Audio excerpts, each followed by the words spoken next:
मित्रांनो नमस्कार. मित्रांनो, ॲपिमोंडिया म्हणजे काय हे तुम्हाला माहिती आहे का? आता तुम्ही मला प्रश्न विचाराल, की "सर, व्हिडिओच्या अगदी सुरुवातीलाच असे अवघड-अवघड शब्द का सांगता?"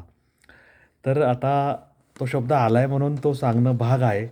परंतु आपण एक गोष्ट लक्षात घेतली पाहिजे, की जगभर ज्या घडामोडी होतात, त्याची दखल आपण विविध माध्यमातून घेत असतो. आणि ती दखल आपल्याला याच्यासाठी घ्यावी लागते, की त्याच्यातून काहीतरी वेगळं आपल्याला साध्य होणार असतं. तर आंतरराष्ट्रीय federation of beekeepers association. आता बी म्हणजे काय? बी म्हणजे मधमाशी. या मधमाशीचे पालन करणारे जगभरातील शेतकरी, संशोधक, उद्योजक, शास्त्रज्ञ यांना एकत्र आणणे या माध्यमातून एका संघटनेची स्थापना 1895 साली रोम, इटली येथे झालेली होती. आता मधमाशांचे उत्पादन, परागीकरण, संशोधन, तंत्रज्ञान, शाश्वत मधमाशी पालन अशा अनेक विषयांवर सातत्याने चर्चा करणे, आपले अनुभव एकमेकांना सांगणे आणि काही चुका घडल्या असतील तर त्या दुरुस्त करणे, अशा पद्धतीचं कामकाज गेले 100 वर्ष चालू आहे किंवा 100 पेक्षा अधिक वर्ष चालू आहे. त्यामुळे जेव्हा मी तुम्हाला सांगितलं, की ॲपिमोंडिया म्हणजे काय? तर ॲपिमोंडिया म्हणजे अ, हे एक चर्चेचं व्यासपीठ आहे, की ज्यामध्ये एकोप्याने, सामंजस्याने एकत्र येऊन लोकं चर्चा करतात. आता मधमाशा ज्याप्रमाणे मधमाशाचं जे पोळं असतं, त्याच्यामध्ये सामंजस्याने, एकोप्याने राहतात. आपापली नेमून दिलेली कामं वेळेवर पार पार पा पाडतात आणि ही वसाहत जी आहे मधमाशांची, ती वसाहत मधरूपी एक असं मोठं नैसर्गिक खाद्य आपल्या सगळ्यांसाठी उपलब्ध करून देते. आता मधमाशा ज्याप्रमाणे काम करतात, त्याप्रमाणे जागतिक स्तरावर विविध देशांचे आणि संपूर्ण सकारात्मक चर्चेचे व्यासपीठ म्हणजे ॲपिमोंडिया परिषद आहे. इथे काय आहे, तर इथं गोड संवाद आहेत. तक्रार नाही, उणी नाहीत. वैचारिक संवाद आणि एकमेकाला समजून घेणे. मधमाशांचं ज्याप्रमाणे एक स्वतंत्र अधिवास असतो, मधमाशांचं जे पोळं, त्या पोळंरूपी जे जग असतं, तसं मधमाशांचं जग म्हणजे वैचारिक देवाणघेवाण करणाऱ्या, मधमाशी यांचं पालन करणाऱ्या, संशोधन करणाऱ्या अभ्यासकांचं जग म्हणजे ॲपिमोंडिया आहे, असं म्हणलं तर ते वावगं ठरणार नाही. आता मी सांगितलं की 1895 मध्ये रोम, इटली येथे आंतरराष्ट्रीय federation of beekeepers association या स्वयंसेवी संघटनेची स्थापना झाली. आता ह्या स्थापनेनंतर पहिलं अधिवेशन कधी भरलं, तर ते 1897 साली ब्रुसेल्स, बेल्जियम येथे आयोजित केलं होतं. आणि त्यानंतर काही वर्ष थोड्या अनियमित पद्धतीने संयोजन होत राहिलं अधिवेशनांचं आणि 20व्या शतकाच्या मध्यापासून दर 2 वर्षांनी अधिवेशनं नियमितपणे होत राहिली. आता यंदाचं अधिवेशन 2025 मध्ये युरोपातील डेन्मार्क, स्वीडन व नॉर्वे या स्कॅन्डिनेव्हियन देशांकडे सोपवण्यात आलं होतं. 23 ते 27 सप्टेंबर दरम्यान ही परिषद पार पडली आणि यावेळेसच्या ह्या परिषदेचा बीजविषय काय होता, तर मधमाशी वातावरण अनुकूलन म्हणजे बीज क्लायमेट रेझिलियन्स हा त्यांचा विषय होता.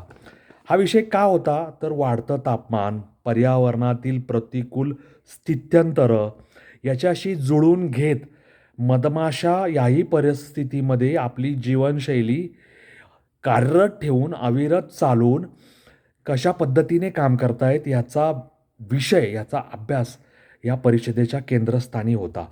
आता कठीण परिस्थिती असताना सुद्धा लवचिकतेने तग धरण्यासाठी मधमाशा आपल्या अस्तित्वाचा संघर्ष करत आहे आणि त्यांचं जीवनमान अधिक सुरक्षित करण्यासाठी मधमाशी पालक आणि वैज्ञानिक झटत आहेत, संघर्ष करत आहेत. कारण आजूबाजूचं वातावरण मधमाशी पालन, मधमाशांचं संगोपन, मधमाशांची वाढ, संवर्धन याच्यासाठी बिलकुल पोषक राहिलेलं नाही आहे. कारण पिकांवर फवारलं जाणारी कीटकनाशकं, आजूबाजूचं वातावरण, फुलांचं आजूबाजूला उपलब्ध नसणे, त्याच्यानंतर धूर, धूळ, शेतात केरकचरा जाळणे. मी सांगितलं की कीटकनाशकं, फवारणी, धूर या सगळ्यांमुळे मधमाशांच्या अधिवासाला धोका निर्माण होत आहेत. मधमाशी अशा अनैसर्गिक वासांमुळे दूर निघून जात आहे.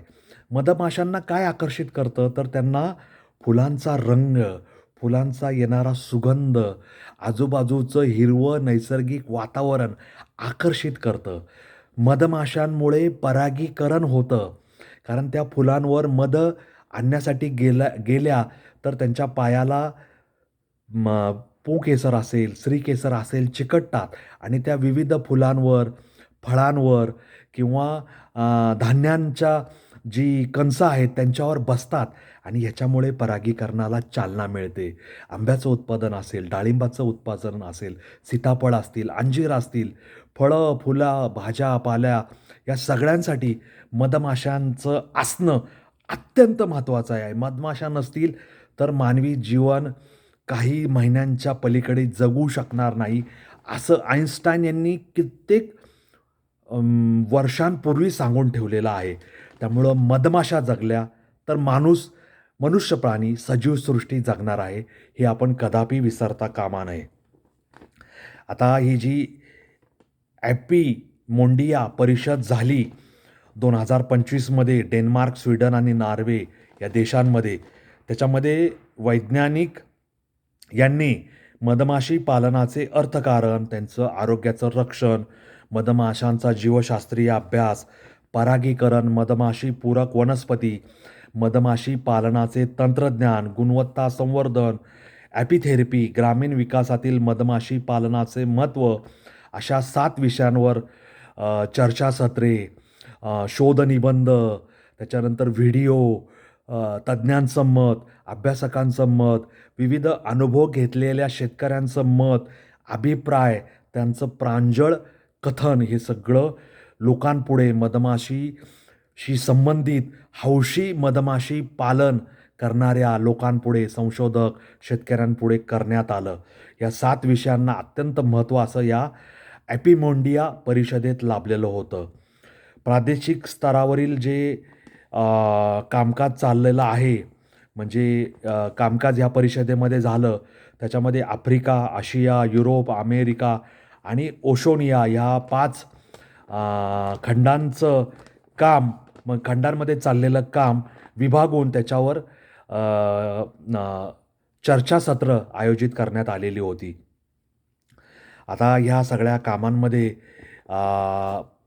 अभ्यासकांनी एका गोष्टीकडे लक्ष वेधलं, ते म्हणजे हवामानातील बदल, पर्यावरणीय आव्हाने आणि शाश्वत शेती जर टिकली तर मधमाशी पालनाचं महत्त्व हे दिवसेंदिवस वाढत जाईल. शाश्वत शेती टिकायला हवी.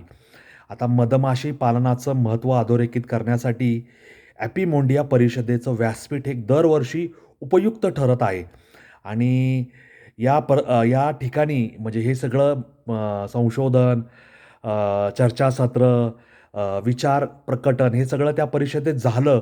परंतु तिथे पोस्टर प्रदर्शन, अभ्यासकांनी आणलेल्या विविध वस्तूंचं प्रदर्शन लावण्यात आलं होतं.